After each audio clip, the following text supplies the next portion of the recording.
நம்ம உலகத்திலே வாழ்றோம் என்று நினைக்கிறோம். ஆனால் உண்மையில நாம நம்முடைய மனக்கதையில தான் வாழ்கிறோம்.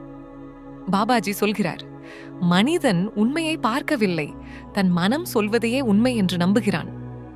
ஒரு சம்பவம் நடக்கிறது, அது எளிதானது. ஆனால் மனம் உடனே ஒரு கதையை உருவாக்குகிறது. அவன் என்னை அவமதித்தான், அவர்கள் என்னை புரிந்து கொள்ளவில்லை, எனக்கு எப்போதும் இப்படித்தான் நடக்கிறது. இந்த கதைகள்தான் நம் துன்பத்தின் தொடக்கம்.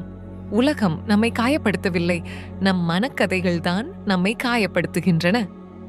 பாபாஜி சொல்கிறார், நீ நினைப்பதை நிறுத்தும் வரை நீ வாழ ஆரம்பிக்க மாட்டாய். நாம் கடந்த காலத்தை மீண்டும் மீண்டும் நினைக்கிறோம், எதிர்காலத்தை பயத்துடன் கற்பனை செய்கிறோம். இந்த இரண்டு இடங்களிலும் நாம் இல்லை. நாம் இருக்கும் இடம் இப்போதைய தருணம். ஆனால் மனம் இப்போதைய தருணத்தில் இருக்க விரும்புவதில்லை. ஏனெனில்